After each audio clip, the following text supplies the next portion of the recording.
Hello friends, I am so excited to share with you that I have started a podcast. This podcast is called The Mourning and it is available on Apple Podcasts, Spotify, Google Podcasts, pretty much anywhere that you can get your podcasts from. My goal for this podcast is to normalize grief. So I will be sharing different stories of loss, starting with my own story, and then I will begin interviewing people who are active in the grief space. And by sharing each other's stories, I hope that you will feel a sense of familiarity, that you will feel seen and heard and loved and valued, and that you will also understand a little bit of what it's like to be a grieving person and to have experienced loss.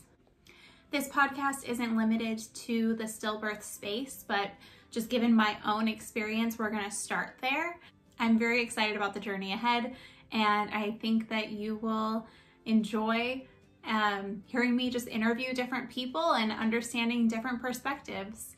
I think that by understanding where people come from, we can truly have empathy.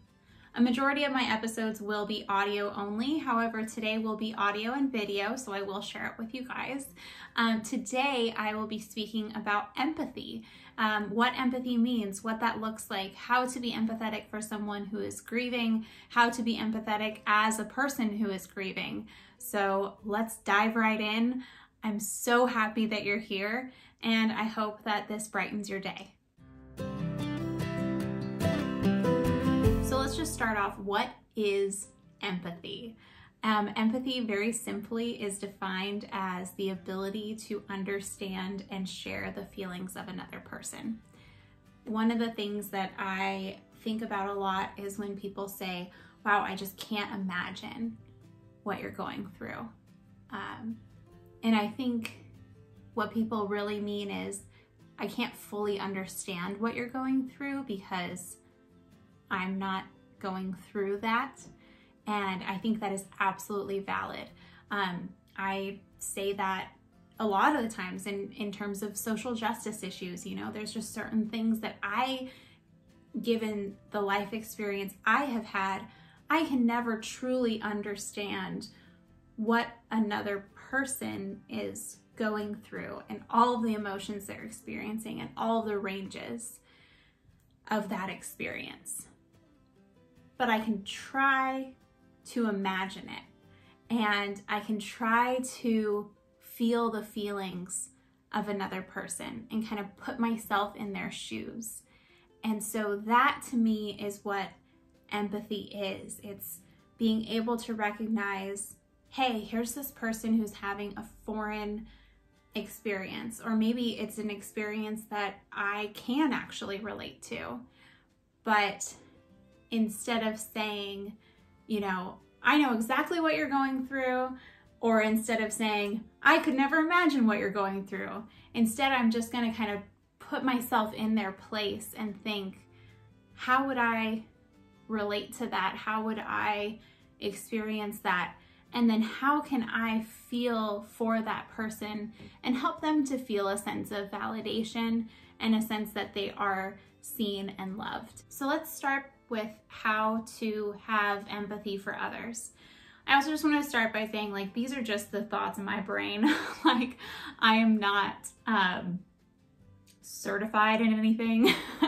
I am just someone who has experienced a lot, and these are just my thoughts from the experiences that I've had. There's definitely so much more that we can add to this conversation, and there's also probably things that I'm gonna say that just that kind of miss the mark. So, you know, take it with a grain of salt. These are just my thoughts, and I hope that you are able to kind of wrestle with them and come to your own conclusions. So as a griever, I think one of the things, and this came out in Sarah's episode last week, to know that people mean well. I cannot tell you how many times someone has said something to me and I've thought, they have to know that that's not a helpful thing to say.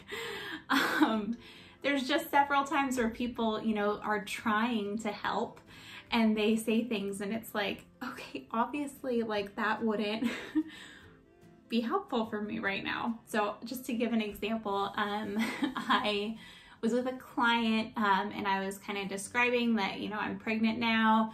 And she asked, is it your first? And I said no. And I explained that Henry was stillborn. And she said, oh, well, did you get a lot of boy clothes? And I said, no, actually we didn't have our baby shower yet. So I had only gotten kind of bigger items that I can reuse. And she said, oh, well, that worked out. And, you know, in my head, I'm thinking like, no, it didn't work out. My son died. Like that obviously is way worse. But I know that, you know, she's really just trying to help. She's coming from a good place. And so, you know, that's kind of one of the reasons why I started this podcast, was to kind of give a window into the eyes, a window into the life of a grieving person. But I think it's also important that when people say these things that are hurtful, it's important to realize they really are trying to help. They do mean well. They're just not really communicating in a way that is helpful to us in our circumstances. So I think having empathy for others as a griever is just as important as having empathy for a grieving person. So even to put ourselves in their shoes and say like, okay, maybe they've never met anyone who had a stillborn baby and they're trying to look on the bright side, or they're trying to say something that would, you know, finish the conversation. And yeah, they totally missed the mark, but they are trying. And so having empathy for others as a griever is important too. And I kind of had to check myself with this. A couple episodes ago, I gave like a list of do's and don'ts. And part of me kind of regrets that, because I don't want anyone to feel like, oh, these are the things I could say to Allie and these are the things I definitely can't say to Allie, you know, or I want people to feel empowered to speak towards grief, not like they have to have this like checklist in their head. So, I mean, I'm keeping the episode up because I do hope that it will be helpful. But I think instead of having like these do's and don'ts, these says or don't says, you know, instead we can just say, where's my heart at in this process? And how can I approach this without trying to fix a person, but instead just trying to love them? And if we're coming from a place of love and not from a place of, you know, looking at things from the outside, I think that we will inevitably have more empathy for others. There was a post I saw recently that kind of put me into check. It was by another grief Instagram account, one that has, you know, 100,000 followers and is doing a lot of wonderful work in the grief space. And they talked about how Instagram has kind of created this fear for people to speak towards grief, because there's this worry that you'll say the wrong thing or do the wrong thing. And I actually commented and I was like, well, but sometimes there is the wrong thing. Like, I hate the phrase, everything happens for a reason. I've gone on about this so many times, but to me, like, that just doesn't seem comforting to a person whose child has died. And so I said that in the comments, and they actually wrote me right back and they said, yeah, we agree. Like, we think so too. That phrase has not been helpful for us, but we have talked to people who have felt very loved and comforted by that phrase. And that just kind of blew my mind. Like, here I am in my grief space, you know, speaking to, you know, what I'm trying to do. And I think I really did miss the mark there, because there are people who can get comfort and support from the phrase, everything happens for a reason. And here I am telling you guys, here are these do's and don'ts. And, you know, instead of doing that, I probably should have taken a step back and said, you know, let's check our hearts and make sure our hearts are in the right place. Yeah, those things can kind of be helpful for just understanding like our perspective, but even our perspective varies. You know, people are complex. Everything is gray. There is no black and white. And just because I am in the space of child loss, grief, lost mom, doesn't mean that the lost mom that I meet is feeling the same way as I am, or that the things that are working for me are necessarily working for her, you know? And who am I to say that these are the things to do or don't do, when really all you need to do is have empathy? Which brings me to another point, how to have empathy for fellow grievers. I think this is something that I'm really challenging myself in. I don't want to assume that I know what someone else's experience is, even if we've had the same or similar experiences. So just because another mom has had a stillborn child, that doesn't mean that I know what their grief journey is going to be like. So in order to truly have empathy, I have to listen and validate. And I think those are the two actionable items that I believe are so very important. Having a listening ear and then providing that validation that you are seen, that you are loved, that your feelings are valid, and that where you're at is reasonable in this human experience. While it is still very hard for me to see the good that has come out of my son's death, and I don't necessarily want to come across as, oh, I'm looking on the bright side. However, I do believe that this experience has given me a wonderful opportunity to have empathy for a group of people who are deeply in need, because I'm still in immense need and I have benefited from immense love. So I do think that as a person who is grieving, I can have the perspective of, I also am able to empathize in a way that is deeper and more valid than it was before I lost Hank. And that doesn't mean that there's a silver lining to his death. It doesn't mean that there was a reason for his death or that there was even meaning to it. It just means that I'm able to take that space and kind of live inside the both and. Okay, if you are someone who is a friend of a grieving person, do try to imagine what they're going through. Put yourself in their shoes. Feel the feelings that you have. Empathy goes a lot farther than sympathy, and to put yourself in their perspective and to kind of put yourself in their place is really important. And one of the ways you can do that is to just ask if you can ask questions. You know, don't come in guns blazing with all of your questions about their loss, but ask if they're in a place to talk about it, and if there's any, if you can ask about where they're at in their grief, or if you can ask about how they're remembering their lost person, or what the traumatic event was like. When you ask those questions, you're giving them an opportunity to share a story that, one, most people probably don't ask them about, two, will probably relieve some of their trauma by getting it out into the open, and then three, will also give them a chance to kind of hear themselves processing. And I think that asking those questions and providing that validating listening ear is a beautiful way that you can empathize with a grieving person. To close this out, I wanted to talk about having empathy for yourself. And obviously that doesn't really work because, you know, empathy is the ability to understand the feelings of another person, but we're gonna say, you know, having grace for yourself and holding a space of love for yourself in this grieving process. I think that is a very important aspect of the grief journey.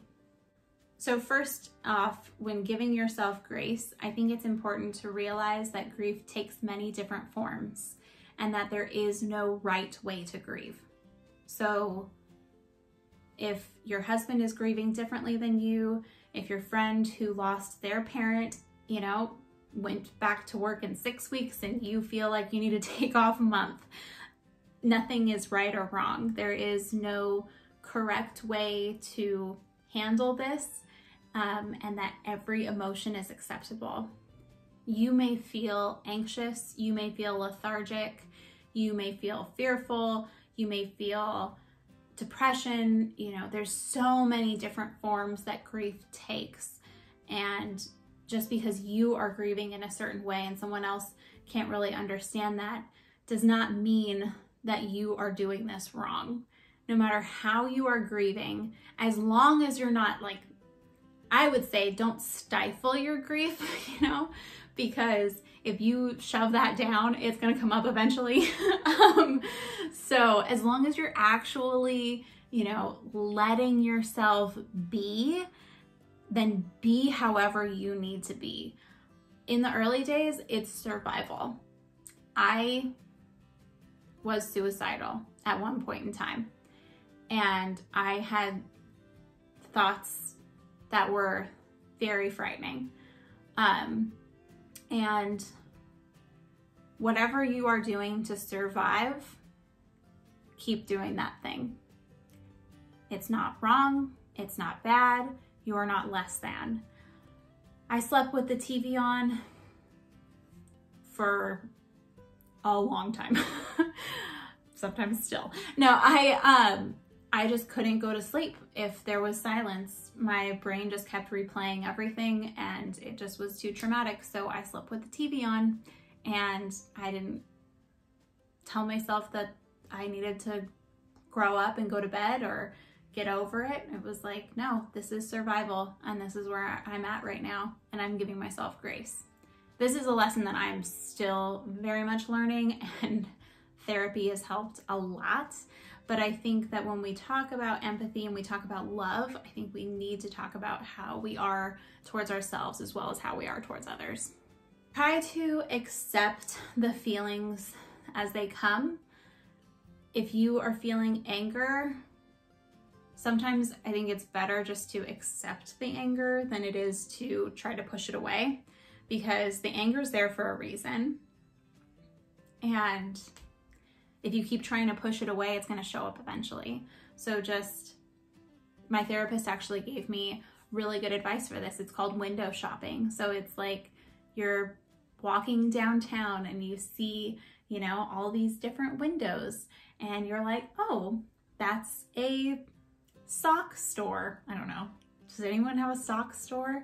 You're like, oh, look, they sell mittens. I don't know why I can't think of like what a normal store would sell right now. Okay, so just imagine. But you can imagine if you're window shopping, if you're walking through and you're just kind of observing these different shops that you go to. Well, you can do the same with your emotions. You can say, there's anger, there's sadness, there's anxiety, and you can see these different emotions, accept that they're there, and you don't really have to do anything about them. Just accept that this is the emotion that I'm feeling right now. And instead of trying to fight it, instead of trying to guilt yourself into not feeling that way or feeling like, I should be over this, I should be done with this by now, I should be better. None of those thoughts or feelings are going to be helpful, and that's not how you give yourself grace. And you're not going to get any better faster by having those thoughts or feelings. So try to empathize with yourself by giving yourself love and grace. So those are my thoughts on empathy and how to have empathy for others and love for ourselves.